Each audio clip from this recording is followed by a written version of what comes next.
Hello students, thermodynamics का discussion start करते हैं। हमें इतना तो पता चल गया है कि thermodynamics as well as thermochemistry से फिर भी ज्यादा आता है।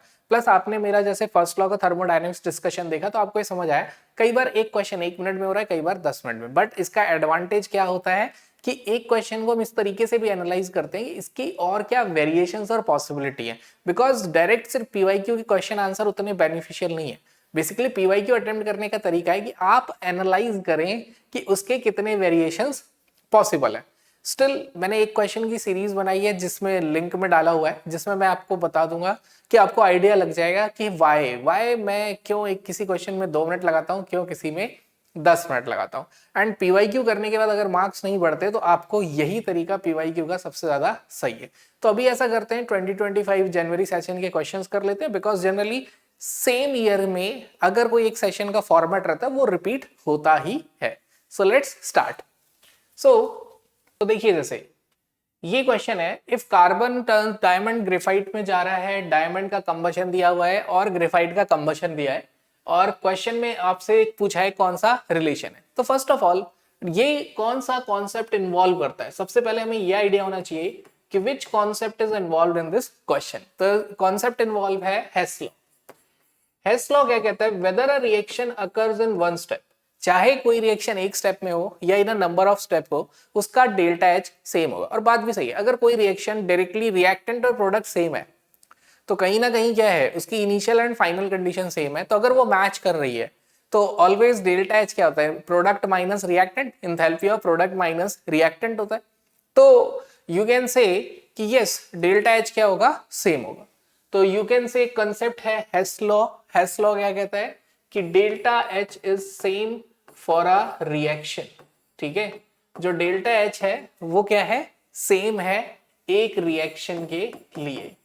Weather a reaction occurs in one step, चाहे वो रिएक्शन वन स्टेप में हो, ठीक है, या वो same reaction number of steps में हो, या वो सेम रिएक्शन किस में हो, नंबर ऑफ स्टेप्स में। तो रिएक्शन एक स्टेप में हो या नंबर ऑफ स्टेप्स में हो, हमेशा क्या होगा, डेल्टा एच सेम होगा।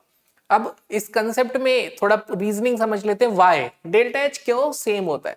तो delta H is always same because delta H होता क्या है, summation of enthalpy of product minus summation of enthalpy of reactant. और ऑल्सो ये भी है, रिएक्टेंट माइनस प्रोडक्ट भी हो सकता है डिपेंडिंग ऑन द डेटा। अगर कंबशन का डेटा गिवन है तो फॉर्मूला क्या हो जाता है, enthalpy of reaction is equal to summation of enthalpy of reactant minus enthalpy of product. अगर कंबशन का डेटा गिवन है तो ये फॉर्मूला यूज होगा, और फॉर्मेशन का डेटा गिवन है तो प्रोडक्ट माइनस रिएक्टेंट। राइट, एक बॉन्ड एनर्जी और होता है, उस वो डेटा मेंशन है तो रिएक्टेंट माइनस प्रोडक्ट। तो हमें बस याद रखना है कि reactant minus product is only in two cases, first bond energy, second when data is given in terms of combustion, and rest other cases में क्या यूज होगा, प्रोडक्ट माइनस रिएक्टेंट। अब यहां पे हम देखते हैं डेटा किस टर्म में गिवन है, कंबशन की टर्म में। तो अगर इतनी चीज एनालाइज हो चुकी है तो देखो ये क्वेश्चन अब क्या है, 30 सेकेंड्स का भी नहीं है। हाउ, क्वेश्चन में कंबशन का डेटा गिवन है और पूछा गया है रिलेशन। तो हमें पता है this value is equal to the, अब रिएक्टेंट माइनस प्रोडक्ट करना है तो डायमंड के कंबशन की वैल्यू y है और ग्रेफाइट के कंबशन की वैल्यू क्या है, z। तो हमारा आंसर क्या आ गया, x is equal to y minus z, reactant minus product, सीधा आ गया आंसर। अब इसमें एक और मिस्टेक है, क्या, इसमें मिस्टेक ये है कि वैल्यू प्लस में लिखी है, मतलब रिएक्शन के साथ लिखी है, एंड डेल्टा एच क्या होता है, just different value.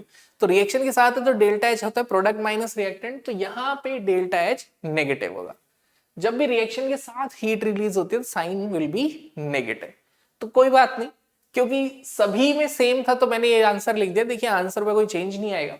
Let's say this is x, this becomes y minus का, एंड दिस बिकम्स माइनस का z, value will remain same, x is equal to y minus z।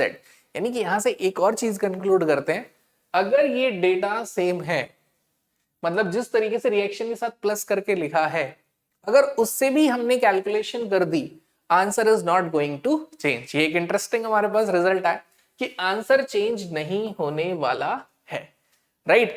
तो इस PYQ से हमने क्या क्या चीजें एनालाइज की कि yes question can be done in 30 seconds अगर आपको ये दो चीजें ऑलरेडी अवेयर है। नाउ प्लस एक और चीज रियलाइज की हमने, क्या कि अगर जो वैल्यू है एंथैल्पी ऑफ कंबशन में वो रिएक्शन के साथ प्लस में है तो साइन चेंज करने का रिक्वायरमेंट नहीं है, answer will remain same. Now तो सर फिर ये डिफरेंस कब आएगा? डिफरेंस तब आएगा जब आपसे पूछा जाए इस रिएक्शन का जब डायमंड ग्रेफाइट में कन्वर्ट होता है तो एंथैल्पी ऑफ रिएक्शन क्या होगा। तो in that case enthalpy of reaction is -x, या ये पूछा जाए रिएक्शन कैसी है तो प्लस साइन देख के एंडोथर्मिक नहीं बोलना है, ये रिएक्शन क्या है डेल्टा एच इज माइनस यानी कि एक्सो, रिएक्शन के साथ हीट रिलीज हो रही है, that's why this reaction is exo. तो ये सारी चीजें भी हमें समझनी है, राइट। तो इस क्वेश्चन से हमने एनालाइज किया कि हेस लॉ क्या होता है, why delta H is same and what are the possible formulae, then क्या इनसे कोई इंपैक्ट आता है, नहीं। तो हमने ये चार चीजें समझी है एंड अगर इसकी अंडरस्टैंडिंग है तो we can easily solve questions. तो क्वेश्चन में क्या मेंशन है, 500 joule of energy is transferred as heat to 0.5 mole of argon gas at 298 Kelvin and 1 atmosphere pressure. The final temperature and change in internal energy.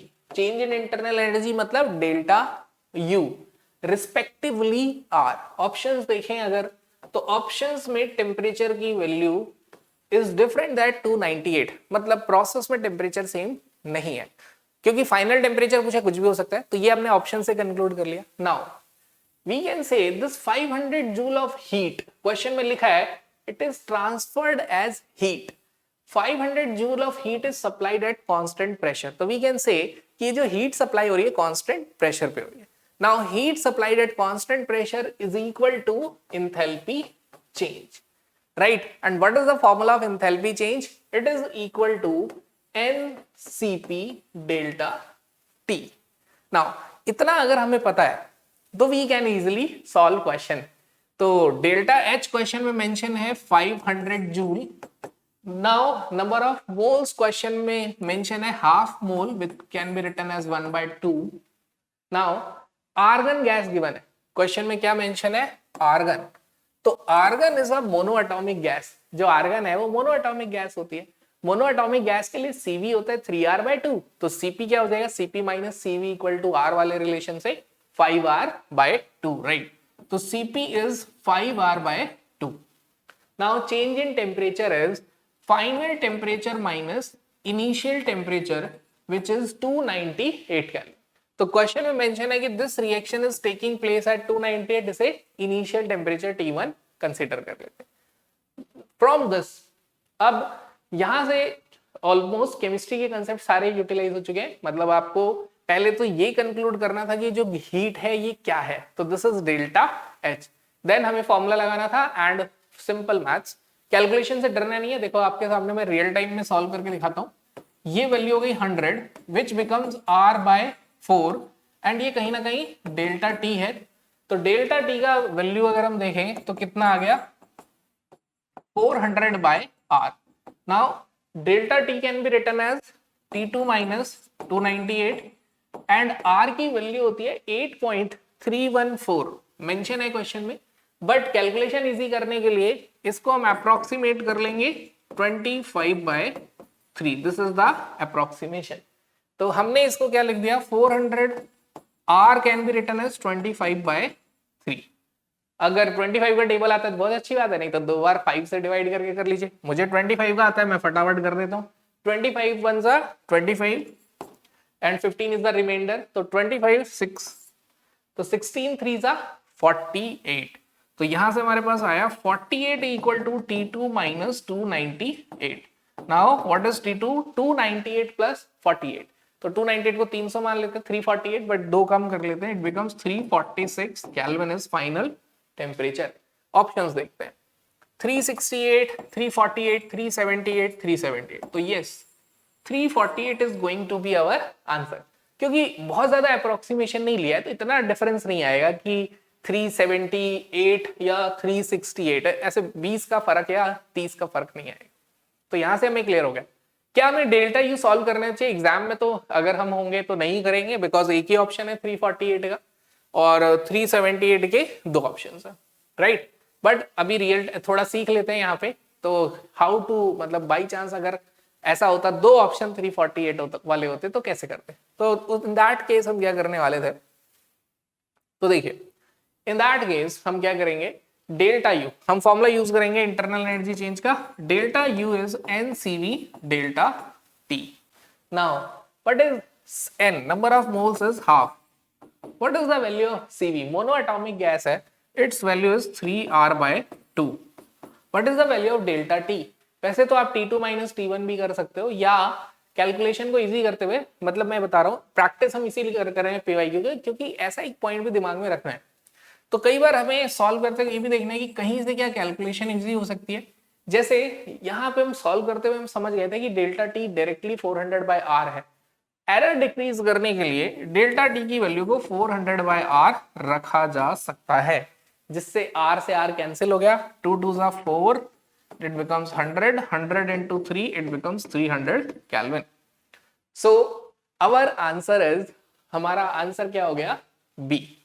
तो इस question से हमने क्या analyse किया कि क्वेश्चन में जब हीट मेंशन हो तो उसकी कंडीशन ऑब्जर्व करिए, वो कांस्टेंट प्रेशर पे है या कांस्टेंट वॉल्यूम पे। हो सकता है अगर PYQ के इसका डेरिवेटिव बनाया जाए या कोई दूसरा क्वेश्चन इसके जैसा सिमिलर हो, वहां पे heat supply at constant volume हो, in that case it is internal energy change. वो क्या हो जाएगी, डेल्टा यू हो जाएगा।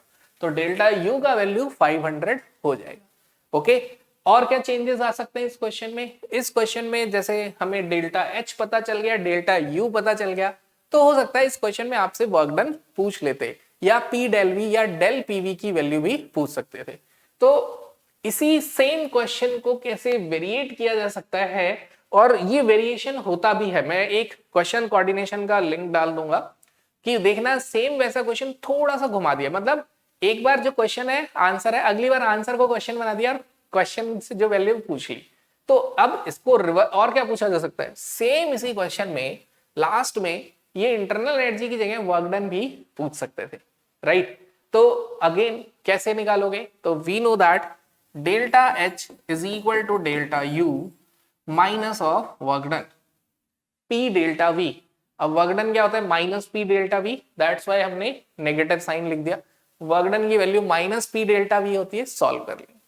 तो delta H minus delta U means 300 और डेल्टा एच इज 500, तो डिफरेंस इज 200। तो वर्क डन की वैल्यू आती -200। तो क्वेश्चन में आपसे वर्क डन भी पूछ सकते थे। अब क्वेश्चन में वर्क डन पूछ लिया तो हो सकता है वो क्वेश्चन में आपसे फाइनल वॉल्यूम भी पूछ सकते हैं। तो these are the possible variations of these question, right. तो मतलब अप्रैल सेशन में अगर कुछ इसी से रिलेटेड बनाएंगे तो ये पॉसिबिलिटीज हो सकती है। Now let's move on to the next question. तो अगर इस क्वेश्चन को हम देखें तो देखिए एक चीज, एक रूल है जेई मेन का, क्वेश्चन दिखने में जितना मुश्किल है समझ लो उतना ही आसान है। जैसे यहाँ पे आई होप विजिबल होगा कि आपको 1 2 3 केस दिए हुए, और तीनों केस में क्या है, अलग अलग प्रोसेस है, volume pressure volume pressure volume pressure.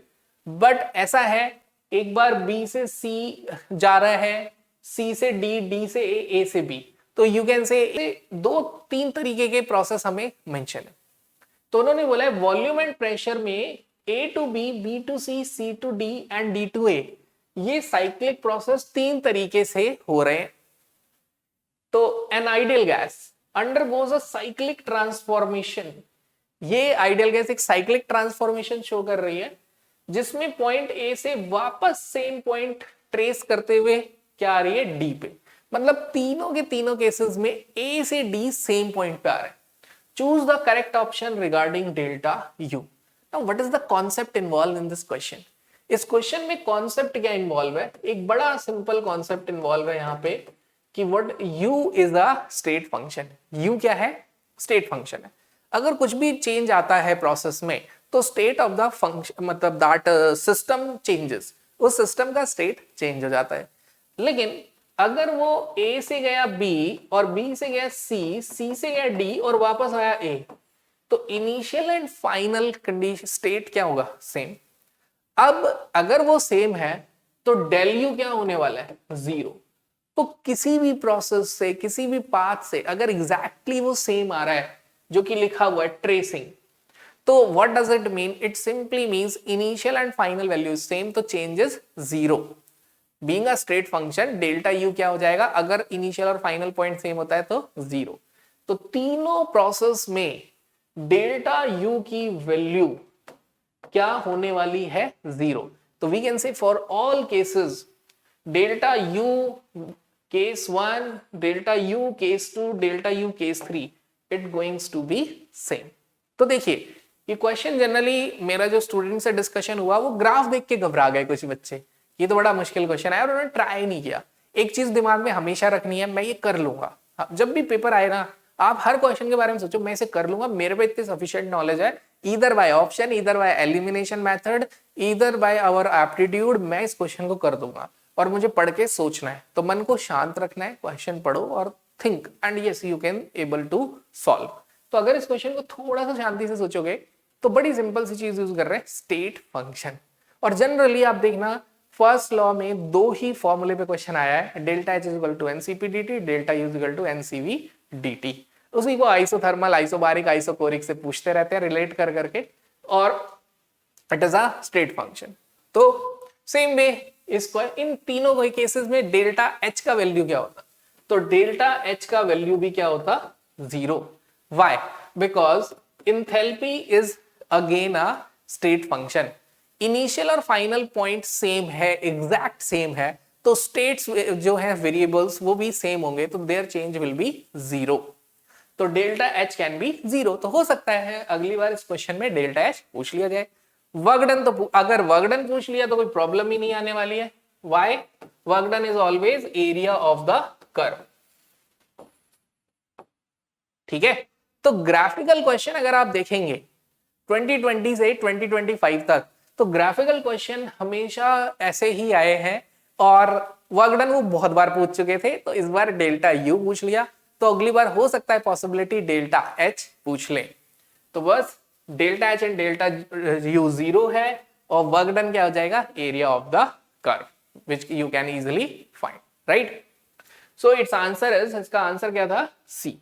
Now let's move on to the next question.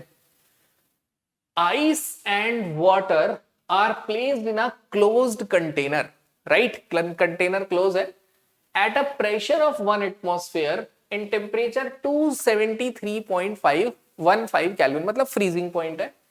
If pressure of system is increased by twice, अगर सिस्टम का प्रेशर ट्वाइस कर दें, कीपिंग टेम्परेचर कांस्टेंट, टेम्परेचर को क्या रखें? Constant, then identify correct observation. तो correct observation क्या हो, राइट? तो देखिए बहुत ही सिंपल है। एक तो इस क्वेश्चन को 3 फेज डायग्राम से समझा सकते हैं, ठीक है। दूसरा हम ये कह सकते हैं कि प्रेशर इंक्रीज होता है तो क्या होता है? Where equilibrium shift, if ice and water is in equilibrium. अगर आइस और वाटर इक्विलिब्रियम में और प्रेशर इंक्रीज करेंगे तो क्या होगा? तो प्रेशर इंक्रीज करने से आइस हमेशा क्या होगी? मेल्ट होती है, और प्रेशर डिक्रीज करने से हमेशा फ्रीजिंग होती है। यानी कि प्रेशर डिक्रीज करने से इक्विलिब्रियम शिफ्ट होता है फ्रीजिंग साइड, और प्रेशर इंक्रीज करने से इक्विलिब्रियम शिफ्ट होता है मेल्टिंग साइड। इसको याद रखने के लिए, इस कंफ्यूजन को दूर करने के लिए 2 एग्जांपल याद रखने चाहिए। फर्स्ट, जहां पहाड़ों पे बर्फ जम जाती है ना, हमने देखा होगा पहाड़ों पे बर्फ जमती है। व्हाई? बिकॉज वहां प्रेशर लो होता है, तो इक्विलिब्रियम शिफ्ट होता है किस तरफ? Towards freezing side. और उसके बाद हमने देखा है कि जहां बर्फ गिरती है, अगर बर्फ पड़ी है रोड्स पे और कार जा रही है, वो स्किड हो जाती है, फिसल जाएगी। व्हाई? बिकॉज जैसे ही वो उस पे पड़ता है, हाई प्रेशर अप्लाई होता है आइस पे एंड इट मेल्ट्स, तुरंत ही वो मेल्ट होता है, इट कॉज स्किडिंग, राइट? तो ये 2 एग्जांपल याद रखोगे तो ये इजीली याद रहेगा। हाई प्रेशर पे आइस मेल्ट होती है एंड लो प्रेशर पे आइस फ्रीज होती है। तो प्रेशर जैसे ही बढ़ेगा मेल्टिंग शुरू होगी, लेकिन प्रेशर इतना ज्यादा बढ़ जाए कि ट्वाइस हो जाए तो पूरा आइस डिसअपीयर हो जाएगा। ऑप्शंस देखते हैं क्या क्या है। लिक्विड फेज डिसअपीयर कंप्लीटली, ये तो हाई प्रेशर है तो लिक्विड फेज तो डिसअपीयर नहीं हो सकता। Amount of ice decrease, ice का अमाउंट डिक्रीज होगा, solid phase disappears, ice disappear हो जाएगा। Yes, this is the answer, क्योंकि वहां इक्विलिब्रियम मेंटेन नहीं होगा। जब प्रेशर बढ़ेगा सारी की सारी आइस खत्म हो जाएगी, right. And three phase diagram से भी समझ आता है कि प्रेशर जैसे ही ट्वाइस होता है पूरा का पूरा आइस किस में आ जाता है, लिक्विड में। आप ऐसे ही समझ लो, माउंटेन से लेकर टिल ग्राउंड लेवल प्रेशर में कोई बहुत ज्यादा फर्क थोड़ी आता है। यहाँ पे अगर 1 एटमॉस्फेयर है तो ऐसा नहीं है कि वहां पे हाफ हो जाता है, इतना भी डिक्रीज नहीं आता है, स्लाइट डिक्रीज, जो आपने फिजिक्स में निकाला भी होगा, ठीक है। तो यहां से हमें समझ आता है कि डबल प्रेशर होने पे तो डेफिनेटली आइस मेल्ट होगी ही। जैसे कि एग्जांपल यही है, सी, समुद्र में अगर आइस मिलती है तो सरफेस पे ही मिल रही है, बिलो सी लेवल मतलब 10 मीटर नीचे चले जाएं तो आइस नहीं मिलती है जनरली, अनलेस और अनटिल बहुत ही ड्रास्टिक कंडीशन है उसको हटा दें तो एट हाई प्रेशर, राइट। तो इस वाले तरीके से हम इसे कर सकते हैं, बट इसका करेक्ट जो आंसर है वो थ्री फेज डायग्राम से आता है। Okay, now let's move on to the next question. अगले क्वेश्चन पे चलते हैं। सल्फर का कंबशन किया, SO3 plus 2x kilo calorie release हुआ है। फिर SO2 का कंबशन किया है तो उसने क्या दिया, SO3 प्लस y कैलोरी, ठीक है, ये हाफ है। Now heat of formation of SO2, आपको क्या निकालना है, heat of formation of SO2, मतलब जो SO2 है उसका हीट ऑफ फॉर्मेशन बताना है, राइट। तो अब हम क्या करेंगे, फर्स्ट ऑफ ऑल हमें समझ आ गया हेस लॉ का न्यूमेरिकल है। Second thing, we have to write equation for formation of SO2। आप इसकी इक्वेशन लिख सकते हैं अगर आपको इंथैल्पी ऑफ फॉर्मेशन की डेफिनेशन याद है। Now what is the definition of enthalpy of formation? Enthalpy of formation की डेफिनेशन होती है व्हेन 1 मोल ऑफ सब्सटेंस, यानी in that case SO2, when 1 mole of substance is form from their constituent element, जब 1 mole of substance अपने constituent element से बने हैं इन their standard state, तो oxygen is a gas and sulphur is a solid. तो 1 mole of substance constituent element से बना है, this is enthalpy of what, formation of SO2, right.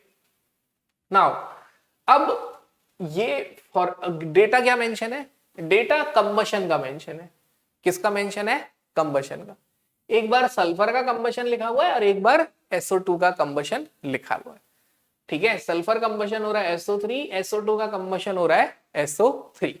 हमने क्या पढ़ा है, हमने पढ़ा है कि अगर आपको किसी भी रिएक्शन का इंथैल्पी चेंज निकालना है, इंथैल्पी ऑफ रिएक्शन, ठीक है, enthalpy of formation, enthalpy of combustion, enthalpy of atomization, bond energy, every data is a type of enthalpy of reaction.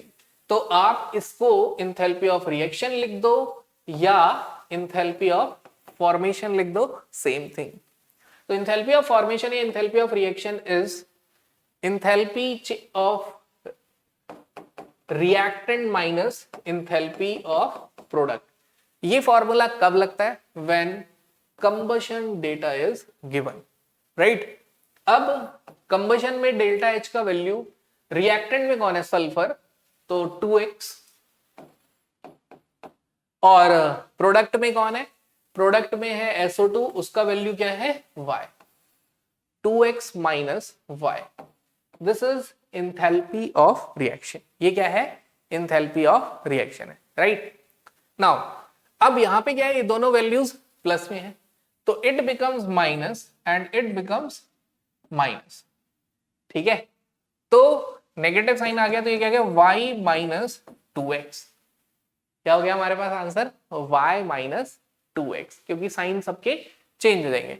तो minus 2x minus of minus plus y, तो y minus 2x is our answer.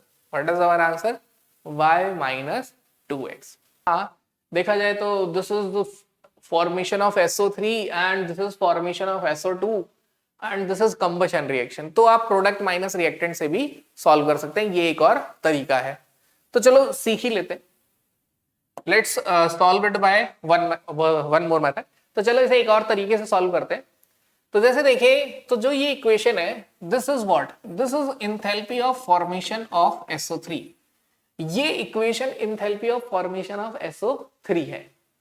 और अगर SO2 plus half O2 इस equation को देखा जाए तो ये क्या है, enthalpy of combustion of SO2।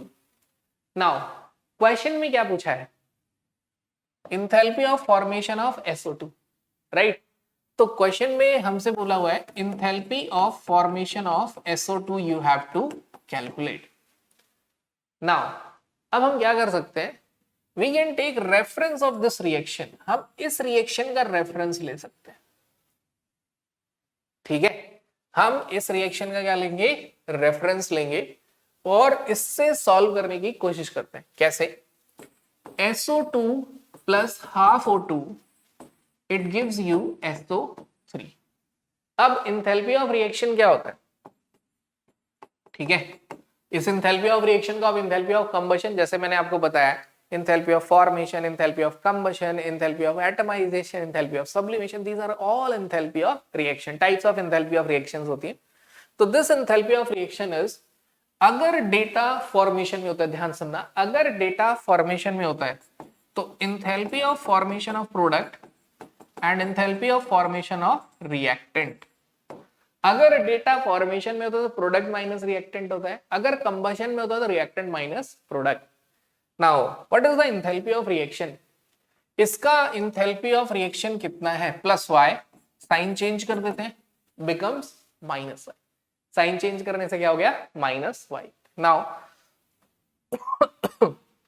Product SO3, SO3 का इंथैल्पी कितना है, तो SO3 का इंथैल्पी है प्लस 2x, तो इंथैल्पी का वैल्यू क्या हो जाएगा, minus 2x। Enthalpy of formation of reactant, reactant क्या है, SO2, तो SO2 का जो इंथैल्पी ऑफ फॉर्मेशन है वो क्वेश्चन में हमसे पूछा है, तो टेक इट एज सेम, इसको ऐसे लिख देते हैं।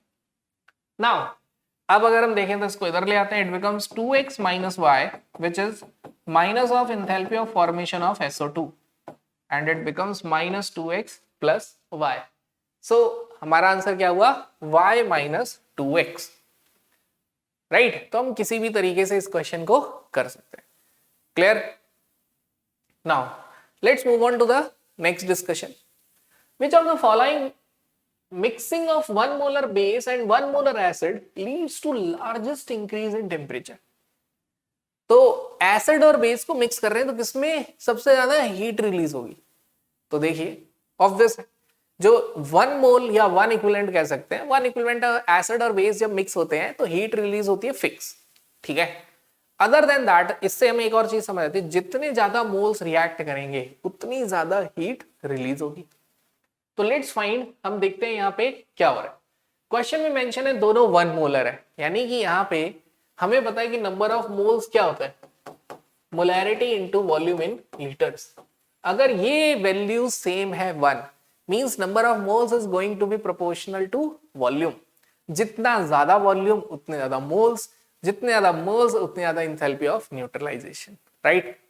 तो अब हमें पता है यहां पे ये 50 ml है और ये 20, तो ऑलवेज जो कम होगा उतना ही रिएक्ट होगा। भाई 20 ml NaOH है तो 20 ml HCl से रिएक्ट करने के बाद 30 ml HCl का कोई इंथैल्पी ऑफ न्यूट्रलाइजेशन में कंट्रीब्यूशन नहीं है, तो यहाँ पे तो 20-20 का रिएक्शन है, यहाँ 30 और 30, तो वी कैन से कि B का इंथैल्पी ऑफ न्यूट्रलाइजेशन A से ज्यादा होगा, क्योंकि A में तो 20 विल रिएक्ट विद 20, 30 को क्यों नहीं यूज, 50 का 20 के एक्सेस में जो HCl है उसका कोई कंट्रीब्यूशन नहीं होगा enthalpy. C part 25 ml 45 ml, but एक और चीज है, यहाँ पे NaOH और यहाँ एसिटिक एसिड।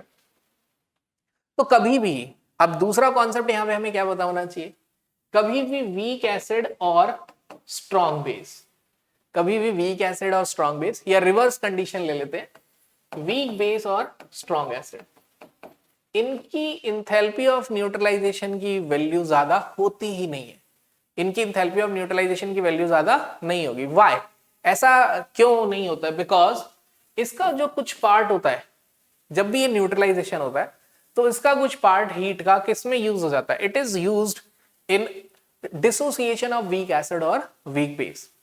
तो इस क्वेश्चन को देख के समझ आएगी एक और पार्ट बन सकता है, कभी वीक एसिड पे भी क्वेश्चन पूछा जा सकता है। तो व्हाट वी कैन से कि इसका enthalpy of neutralization always less than 57, approximate value 57 और उधर 13.7 होता है तो अप्रोक्स 40 मानी जा सकती है।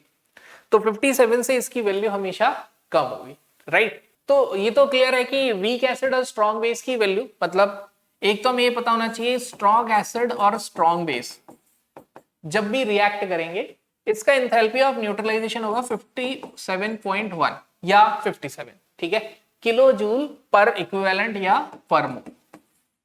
अब एक्चुअली में क्या होता है कि एसिड बेस रिएक्शन में किलो जूल पर मोल और पर इक्विवेलेंट क्यों सेम होता है, क्योंकि n factor of H plus और OH माइनस इज 1। तो यहाँ पे आप पर मोल लिखिए या पर इक्विवेलेंट लिखिए, आंसर विल बी, मतलब कुछ ऐसा इंपैक्ट नहीं पड़ने वाला, एक ही बात है, ठीक है। Negative sign, why negative sign, heat is releasing, क्योंकि हीट क्या होगी, रिलीज होगी, ठीक है। नाउ अब अगर इसकी जगह एक वीक एसिड आ जाता है और उसे स्ट्रॉन्ग बेस से रिएक्ट करते हैं तो this value is always less then, ये वैल्यू हमेशा क्या होगी, लेस देन 57.1 किलो जूल पर मोल और पर इक्विवेलेंट। क्यों, क्योंकि जितनी हीट रिलीज हो रही है 57.1 रिलीज हो रही है, उसका कुछ पार्ट वो क्या होगा, जो वीक एसिड होते हैं they do not dissociate completely, ये कंप्लीटली आयनाइज नहीं होते, ठीक है, ये कंप्लीटली आयनाइज नहीं होंगे। तो जो भी हीट रिलीज होगी उसका कुछ पार्ट यूज होगा किसमें, in dissociation of weak acid, absorb हो जाएगा। तो वाई सो, ऐसा क्यों होता है, because some part of heat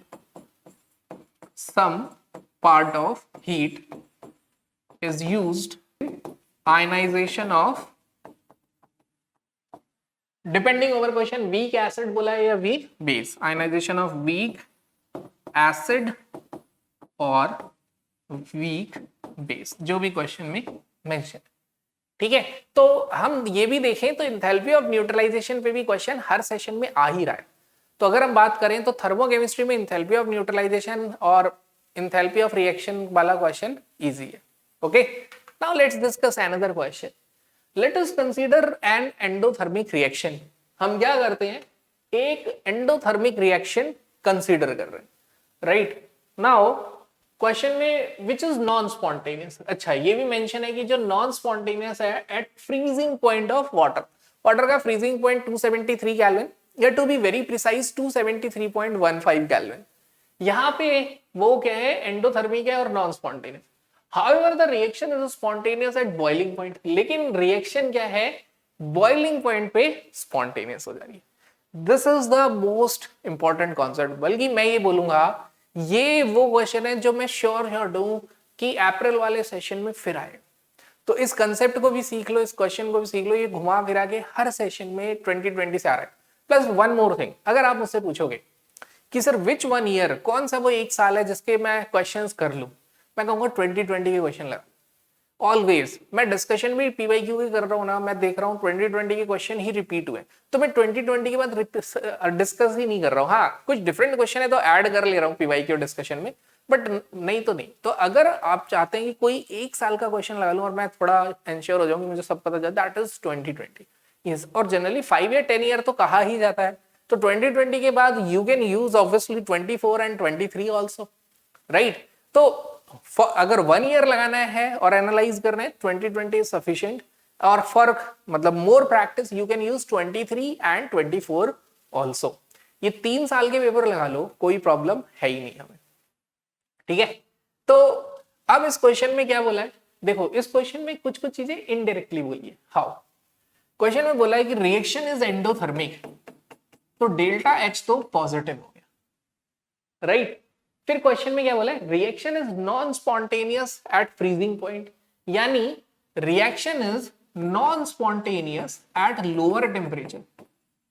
जो रिएक्शन है वो लोअर टेम्परेचर पे नॉन स्पॉन्टेनियस है, and reaction is spontaneous at higher temperature, reaction high temperature पे स्पॉन्टेनियस है, ठीक है। Let's understand this by this equation, delta G is equal to delta H minus T delta S। अब ध्यान से सुनिए, क्वेश्चन में मेंशन है एंडोथर्मिक, डेल्टा H पॉजिटिव है, माइनस टी, डेल्टा एस का साइन मुझे सोचना है, ठीक है, सोचते हैं। हाउ वी कैन थिंक, कैसे सोच सकते हैं, देखिए रिएक्शन को स्पॉन्टेनियस बनाने के लिए डेल्टा जी नेगेटिव लाना है, नेगेटिव लाना है, राइट। अगर मैं डेल्टा एस की वैल्यू प्लस लिख देता हूं, क्या लिख देता हूं, प्लस, तो आंसर नेगेटिव हो, तो आप सोचना, ये थोड़ा सोचना पड़ेगा, ये सोचने वाला पार्ट है। अगर डेल्टा एस की वैल्यू पॉजिटिव होगी तो डेल्टा जी नेगेटिव भी हो सकता है और पॉजिटिव भी हो सकता है। ये बात समझो कि अगर डेल्टा एस की वैल्यू पॉजिटिव होगी तो डेल्टा जी की वैल्यू नेगेटिव भी हो सकती है और पॉजिटिव भी, depending over on the value of T, इस पर डिपेंड करेगा टी पे। हाउ, क्योंकि ये पूरा एक्सप्रेशन जब डेल्टा एच से ज्यादा होगा तभी आंसर क्या आएगा, नेगेटिव, ठीक है, राइट। समझ रहे हैं हम इस बात को, देखिए ये पूरा एक्सप्रेशन, क्योंकि minus T delta S positive होने की वजह से माइनस से माइनस नेगेटिव रहेगी वैल्यू, तो टी जितना ज्यादा, मतलब ये वैल्यू ओवरऑल अगर ज्यादा हो गई तो आंसर नेगेटिव हो जाएगा। ये वैल्यू कब ज्यादा होगी, जब टी की वैल्यू ज्यादा होगी। किसकी वैल्यू ज्यादा होगी, टी की। तो हायर टेम्परेचर पे रिएक्शन स्पॉन्टेनियस कब होती है, जब डेल्टा एच और डेल्टा एस दोनों पॉजिटिव हो। तो delta H and delta S is positive, answer is D. हमारा आंसर क्या होता है यहाँ पे, डी, जब डेल्टा एच और डेल्टा एस दोनों पॉजिटिव, ठीक है। एंड इन एवरी सेशन ये क्वेश्चन आया है, मैं बोलूंगा अगर आप मुझसे पूछोगे ना कि सर सेकंड लॉ में एक कॉन्सेप्ट बताओ जिस पे जरूर क्वेश्चन आएगा, तो मैं बोलूंगा ये, ठीक है। तो देखिए और कैसे क्वेश्चन आया, ये क्वेश्चन ऐसे आया कि अगर डेल्टा एच प्लस है, इसे समझ लेते हैं इस कॉन्सेप्ट को ढंग से, अगर डेल्टा एच पॉजिटिव है और डेल्टा एस नेगेटिव है, तो आप बताइए डेल्टा जी की वैल्यू क्या होगी। तो it is nothing but maths. देखिए डेल्टा जी क्या होता है, delta H minus T delta S. Delta H का साइन क्या है, पॉजिटिव। नाउ डेल्टा एस का साइन क्या है, negative. This is negative, this is negative, negative negative into positive. अब आप बताइए क्या कभी भी डेल्टा जी नेगेटिव हो सकता है, नहीं हो सकता कभी भी। मतलब if delta H is positive and delta S is negative, then reaction is always non spontaneous. तो इन दैट केस रिएक्शन हमेशा क्या होगी, हमेशा हमेशा नॉन स्पॉन्टेनियस होगी, ऑलवेज, ठीक है। इसको और इसके ऑप्शंस लेते हैं।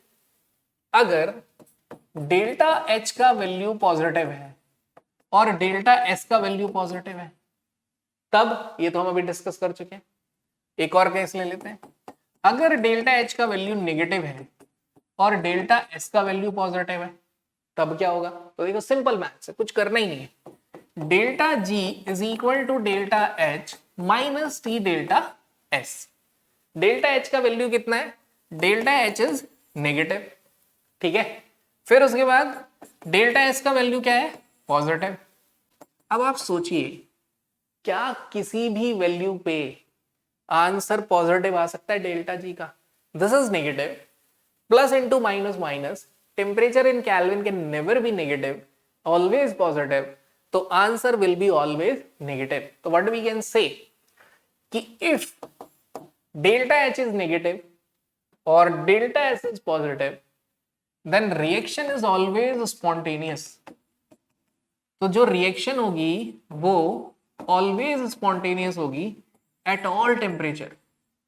आप कह सकते हो एट ऑल टेम्परेचर और irrespective of temperature, eight all temperature और irrespective of temperature. Let's take one more example. तो ये हमने ले लिया सेकंड केस, ये ले लिया हमने थर्ड, फर्स्ट लास्ट स्लाइड पे डिस्कस किया था, एंड फोर्थ केस। इससे ज्यादा केस बनते ही नहीं है। दो case delta H positive pay बनेंगे, दो केस डेल्टा एच नेगेटिव पे बनेंगे।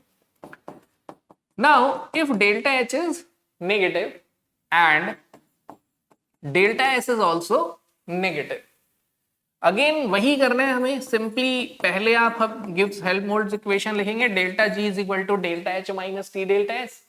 फिर डेल्टा H का साइन लिख देंगे नेगेटिव और डेल्टा S का साइन भी नेगेटिव, राइट। अब देखिए डेल्टा H नेगेटिव है और minus minus plus T into delta S। ये आंसर माइनस हो सकता है प्लस, सिंपल एवरी, आप सभी सोच के बता दोगे इट कैन बी पॉजिटिव और इट कैन बी नेगेटिव, कुछ भी हो सकता है। किस बात पे डिपेंड करेगा? ये इस बात पे डिपेंड करेगा कि ये वैल्यू टी डेल्टा एस की वैल्यू डेल्टा एच की वैल्यू से कम है या ज्यादा। अगर ये वैल्यू कम है तो आंसर क्या हो जाएगा? नेगेटिव। अगर ये वैल्यू ज्यादा है तो आंसर क्या हो जाएगा? पॉजिटिव। अब वैल्यू कम ज्यादा किस पे डिपेंड कर रही है? टेम्परेचर पे।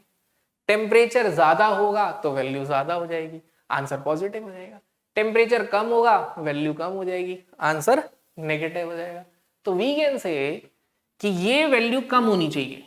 कब होगी? व्हेन टी इज लो, यानी कि reaction is spontaneous at lower temperature, right. तो देखिए ये से बहुत ध्यान समझो, simple maths, okay, simple mathematics है और कुछ नहीं है। तो अब इस क्वेश्चन में अगर आपको बोलूं व्हाट वी कैन से, अगर मैं आपको बोलता हूं तो बैक स्लाइड पे चलते हैं। यहां अगर हम देखें तो ये जो क्वेश्चन है, मैं बोलता हूं दिखने में लगते हैं कि अलग अलग क्वेश्चन आए हैं, बट ये कहीं ना कहीं 12 क्वेश्चन होते हैं और वही रिपीट हो रहे होते हैं।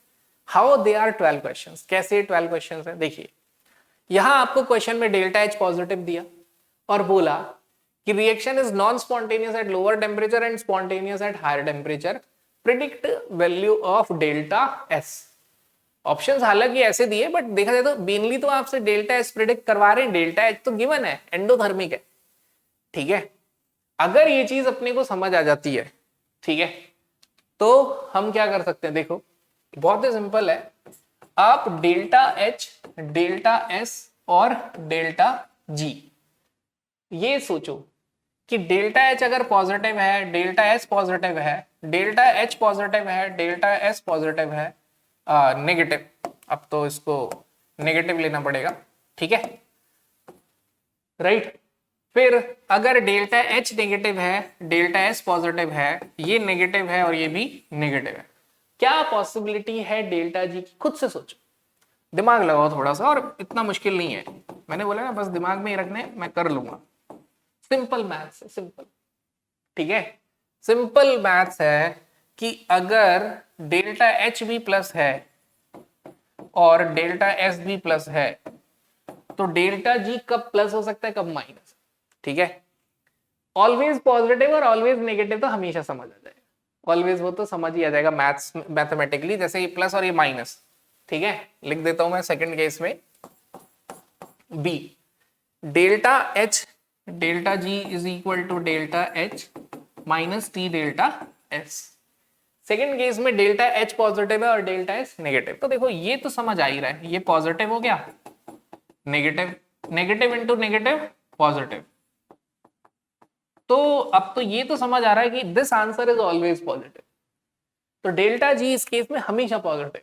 तो यहां में हम बोलेंगे this reaction is always non spontaneous, ये रिएक्शन हमेशा नॉन स्पॉन्टेनियस। तो देखो अब क्वेश्चन कैसे पूछ सकते हैं, 4 ऑप्शन देंगे, कौन से 4 ऑप्शन आपको यही देंगे, एक सेकंड, हाँ 4 ऑप्शन आपको यही देंगे, डेल्टा एच और delta S negative, delta H positive, delta S negative, delta H negative, delta S positive, delta H and delta S positive, ऐसे 4 ऑप्शन देंगे और आपसे पूछेंगे, इस ऊपर वाला क्वेश्चन चेंज कर देंगे, for which condition reaction is always spontaneous, option यही 4 रहेंगे। For which condition reaction is always non spontaneous, यही 4 ऑप्शन होंगे। For which condition reaction is spontaneous at higher temperature, for which condition reaction is spontaneous at lower temperature. इस तरीके से आप समझ सकते हैं, ठीक है। और अगर मैं बताऊं एक और तरीका भी है, मान लो मैथ्स कमजोर है अपना, तो हम क्या कर सकते हैं, कंसेप्चुअली एक और तरीके से भी सीख सकते हैं। वो कैसे, देखो हमने फर्स्ट लॉ में पढ़ा कि रिएक्शन कहां स्पॉन्टेनियस होगी, लोअर एनर्जी। सेकेंड लॉ में पढ़ा कि रिएक्शन कहां स्पॉन्टेनियस होगी, हायर एंट्रोपी। यानी कि अगर डेल्टा एच नेगेटिव है और डेल्टा एस पॉजिटिव है तो ये दोनों फेवरेबल है। क्या है, फेवरेबल। एनर्जी फैक्टर भी फेवर कर रहे हैं और एंट्रोपी फैक्टर भी। किसी भी रिएक्शन को होने के लिए 2 फैक्टर रिस्पॉन्सिबल होते हैं, एक इंथैल्पी और एक एंट्रोपी। अब आप खुद कॉमन सेंस में सोचिए, अगर कोई दोनों फैक्टर फेवर करेंगे तो क्या वो रिएक्शन कभी नॉन स्पॉन्टेनियस हो सकती है? नहीं, reaction is always always spontaneous. तो इस केस में वो रिएक्शन क्या हो गई? ऑलवेज स्पॉन्टेनियस, जो हमारा मैथमेटिकली भी मैच कर रहा है। ठीक है, तो मैथमेटिकली भी देखो मैच ही कर रहा था, delta G delta H minus T delta S. Delta H का वैल्यू क्या था? नेगेटिव, और डेल्टा एस का वैल्यू पॉजिटिव, तो आंसर इज ऑलवेज नेगेटिव। अब खुद सोचिए आप, अगर डेल्टा एच पॉजिटिव हो जाए यानी एनर्जी इंक्रीज हो रही है, क्या ये फैक्टर फेवरेबल है? नहीं, ये फैक्टर फेवरेबल नहीं है। ये ड्राइविंग फोर्स की टर्म में समझा रहा हूं। ड्राइविंग फोर्स क्या होते हैं? Force responsible for occurrence of reaction. अब डेल्टा एस, राइट, तो डेल्टा एस जो है वो अगर नेगेटिव हो जाए तो क्या वो रिएक्शन हो सकती है? दोनों फैक्टर फेवर नहीं कर रहे क्योंकि एंट्रोपी घट रही है। सेकंड लॉ के अकॉर्डिंग एंट्रोपी घट रही है, नॉट फेवरेबल। जब दोनों ही फैक्टर अपोज कर रहे हैं, क्या वो रिएक्शन कभी हो सकती है? नो। तो आप डायरेक्टली कह सकते हो बिना मैथ्स लगाए कि reaction is always non spontaneous. लेकिन आप ये डायरेक्टली तब कह सकते हो जब आपको फर्स्ट लॉ की ये बात पता हो कि reaction moving towards lower energy, and second law की बात पता हो reaction moving towards higher entropy. यानी कि फर्स्ट लॉ की कुछ लिमिटेशन से हमें पता चला था कि एक ही फैक्टर रिएक्शन की स्पॉन्टेनिटी के लिए रिस्पॉन्सिबल नहीं होता, ओनली इंथैल्पी नहीं है, एक और फैक्टर भी है। We have two driving forces, one is enthalpy, one is entropy. अगर दोनों फेवर करेंगे तो रिएक्शन इज ऑलवेज स्पॉन्टेनियस, अगर दोनों अपोज करेंगे reaction is always non spontaneous. एक फेवर करेगा और दूसरा अपोज करेगा, तो reaction can be spontaneous, can not be. ऐसे ही अब एनर्जी फेवर नहीं कर रही और एंट्रोपी फेवर कर रहे हैं, तो reaction can be spontaneous and can not be. इसको भी आप दिमाग में एग्जांपल से याद रख सकते हैं। कैसे? फ्रीजिंग और मेल्टिंग। आप बताइए, जब आइस मेल्ट होगी तो कहां होगी? हाई टेम्परेचर में, लो? तो melting is favoured at higher temperature. जो मेल्टिंग है वो कब फेवर है? हाई टेम्परेचर में। अब आप सोचो, जब मेल्टिंग होती है तो डेल्टा एच की वैल्यू क्या होती है? मेल्टिंग इज एंडोथर्मिक प्रोसेस, तो डेल्टा एच क्या होता है? पॉजिटिव। और मेल्टिंग में रेंडमनेस, सॉलिड से किस में जा रहा है? लिक्विड। एंट्रोपी भी क्या होती है? पॉजिटिव। तो reaction is spontaneous at higher temperature. Freezing, freezing is spontaneous at lower temperature. बर्फ लो टेम्परेचर पे जमती है, तो लोअर टेम्परेचर पे कैसे? अब इसे कैसे सोचना है? What happens when freezing occurs? Freezing is an exothermic process, तो delta H is negative, and during freezing solidification occurs, a liquid convert into solids, means randomness and disorder between molecules decreases. तो delta S being negative, delta S भी क्या हुआ? Negative, and we all know freezing is favorable at lower temperature. तो ये दो example अगर हम याद रखें तो हम ये कनेक्ट कर पाएंगे कि डेल्टा एच नेगेटिव और डेल्टा एस नेगेटिव होगा तो reaction is spontaneous at negative और लोअर टेम्परेचर। मैं तो बच्चों को इसी से कनेक्ट करवाता हूं कि नेगेटिव नेगेटिव नेगेटिव मतलब लो, पॉजिटिव मतलब हाई। तो अगर दोनों वैल्यू नेगेटिव है तो reaction is spontaneous at negative temperature यानी लोअर टेम्परेचर, राइट। और अगर दोनों पॉजिटिव है तो reaction is spontaneous at positive temperature यानी higher temperature. We all know temperature can never be negative in Kelvin. तो यहाँ negative means decreasing and positive means increasing. तो वो छोटे छोटे कंफ्यूजन होते हैं क्योंकि एग्जाम में हमें श्योर शॉर्ट चीजें चाहिए होती है, तो वो छोटे छोटे कंफ्यूजन हमारे खत्म हो जाते हैं, राइट। तो आई होप आपको समझ आया होगा। तो मैं बोलूंगा this is very very very important, इसको ढंग से समझो। स्टिल डाउट है कमेंट करो, डाउट नहीं है तो बच्चों को बताओगे ये वाला इस पे टाइम स्टैम्प पे है और सॉल्व करें, राइट। नाउ जैसे मैंने बोला कि ये कंसेप्ट बहुत इंपॉर्टेंट है, तो देखो आ गया सामने। दूसरे सेशन में एक क्वेश्चन इस साल जैन में आया। अब क्या गिवन है? डेल्टा एच का साइन गिवन है, डेल्टा एस का गिवन है, temperature any temperature, low temperature, low temperature, any temperature, spontaneous, non spontaneous, spontaneous, non spontaneous. अब क्वेश्चन में क्या बोला है? Effect of temperature on spontaneity of reaction is represented as. तो बोल रहे हैं कि टेम्परेचर का इफेक्ट कौन सी रिएक्शन पे पड़ेगा, ठीक है। इनकरेक्ट कॉम्बिनेशन मतलब हमें बताना है कौन सी रिएक्शन टेम्परेचर डिपेंडेंट है और कौन सी नहीं है। तो हमें पता है 4 में से 2 रिएक्शन टेम्परेचर डिपेंडेंट नहीं है, एक जो ऑलवेज स्पॉन्टेनियस है, एक जो ऑलवेज नॉन स्पॉन्टेनियस है। ठीक है, तो 2 हमें पता चल गया कि ये टेम्परेचर डिपेंडेंट नहीं होती। तो हमें पता है कि डेल्टा एच अगर पॉजिटिव है तो ये फैक्टर फेवर नहीं कर रहा। फर्स्ट लॉ के अकॉर्डिंग डेल्टा एच नेगेटिव होना चाहिए, एनर्जी कम है तो रिएक्शन स्पॉन्टेनियस है, तो यानी ये फैक्टर फेवर नहीं करेगा। रिएक्शन टेम्परेचर पर डिपेंड कब नहीं करेगी, जब दोनों फैक्टर अपोज करें। तो एंट्रोपी भी अपोज कैसे करेगी, सेकंड लॉ कहता है एंट्रोपी बढ़ेगी तो रिएक्शन स्पॉन्टेनियस है और घटेगी तो reaction non spontaneous. Means when delta H is positive and delta S is negative, when delta H is positive and delta S is negative, then reaction is non-spontaneous at any temperature, यानी temperature पे A का dependency नहीं है। बिल्कुल सही बात। अब अगर दोनों फैक्टर फेवर करें यानी एनर्जी घट जाए और एंट्रोपी बढ़ जाए तो रिएक्शन हमेशा स्पॉन्टेनियस होगी। तो डेल्टा एच नेगेटिव और ये positive, always spontaneous any temperature A and D.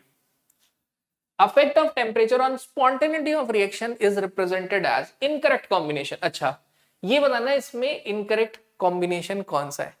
तो देखिए हमें ये तो समझ आ गया कि ए and D correct, A and D any temperature non spontaneous सही बात है, एनी टेम्परेचर स्पॉन्टेनियस ये भी सही है। तो इनकरेक्ट कॉम्बिनेशन बी और सी डिस्कस कर लेते हैं। We can say the effect of temperature on spontaneity of reaction are represented as, temperature का इफेक्ट तो बी और सी पे आता है। बी, डेल्टा एच अगर प्लस है और डेल्टा एस भी प्लस है तो रिएक्शन मैंने बोला था ना plus plus plus, reaction will be spontaneous at high temperature, तो this is incorrect, B is incorrect. Let's discuss this question, ये क्वेश्चन डिस्कस करते हैं। A liquid when kept inside a thermally insulated closed vessel, ठीक है, thermally insulated मतलब system और surrounding बीच में हीट ट्रांसफर नहीं हो रही, यानी एडियाबैटिक प्रोसेस है। At 25 degree Celsius was mechanically stirred, मतलब बाहर से उसमें कुछ स्टिरिंग कर रहे हैं, right. What will be the correct option, क्या करेक्ट ऑप्शन है? तो समझिए सबसे पहले सब कुछ क्लोज्ड है, सब कुछ सिस्टम और सराउंडिंग के बीच में एनर्जी ट्रांसफर हो ही नहीं रही है, यानी कि Q तो जीरो हो गया, ये तो फिक्स है, Q क्या हो गया, जीरो। अब ऊपर से जब स्टीयरिंग कर रहे हैं तो this is mechanical work done on the system, ये सिस्टम पे मैकेनिकल वर्क डन है, तो W की वैल्यू तो क्या होगी, मोर देन जीरो, क्योंकि स्टीयरिंग कर रहे हैं तो सिस्टम पे वर्क हो रहा है, मैकेनिकल वर्क हो रहा है, ठीक है। नाउ जब ये मैकेनिकल वर्क हुआ तो उसकी वजह से सिस्टम की इंटरनल एनर्जी इंक्रीज हुई, यानी वो पूरा वर्क किस में कन्वर्ट हुआ, इंटरनल एनर्जी में। तो delta U is also greater than zero in this case. इसे आप फर्स्ट लॉ ऑफ थर्मोडायनेमिक्स से भी समझ सकते हो, delta U is Q plus W. अगर ये जीरो हो गया तो डेल्टा यू और डब्ल्यू का साइन सेम है, ठीक है, तो जितना वर्क करेंगे उतनी इंटरनल एनर्जी इंक्रीज होगी।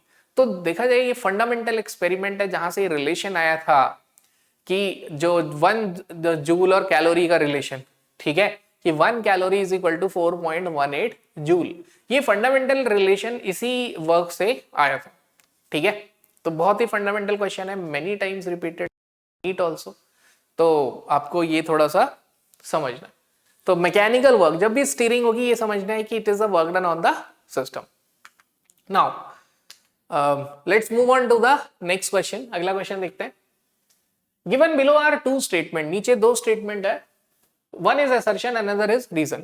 Assertion is enthalpy of neutralization of strong acid and base is always -57, बिल्कुल सही बात है, -57.1 बोलो या -57, तो दिस स्टेटमेंट इज ट्रू, क्योंकि न्यूट्रलाइजेशन जब भी होता है ना एसिड और बेस, तो it is always combination of H plus and OH minus to form water.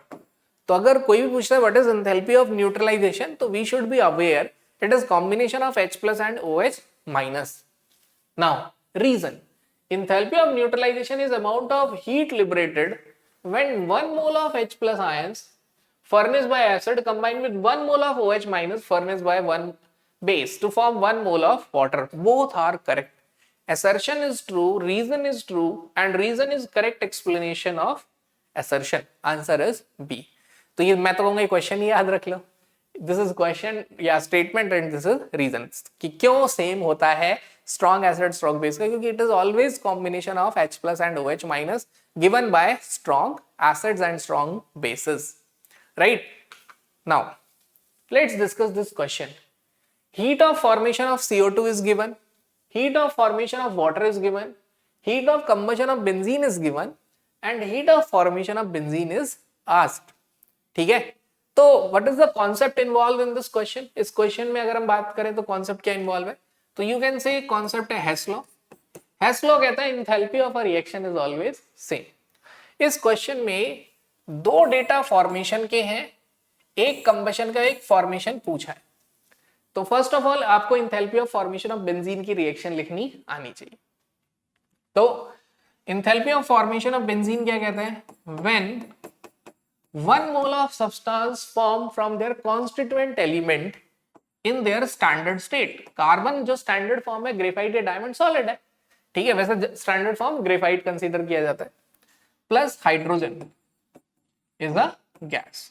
तो carbon solid react with hydrogen to form C6H6 liquid. ठीक है, क्या बना रहा है, C6H6 लिक्विड बना रहा है. नाउ अब ये जो रिएक्शन है पहले देखो क्या है, दिस रिएक्शन इज फॉर्मेशन. क्या है ये, फॉर्मेशन. क्वेश्चन में फॉर्मेशन और एक कंबशन भी डेटा मेंशन है. क्या मेंशन है, combustion. Any hydrocarbon on combustion. देखिए आप कर तो कैसे भी सकते हैं, बट मैं आपको वो तरीका बता रहा हूं जिससे मुझे लग रहा है कि आसान है. हो सकता है कि आपको कोई और तरीका आसान है, मुझे ये इजी लग रहा है. तो enthalpy of combustion of benzene, any hydrocarbon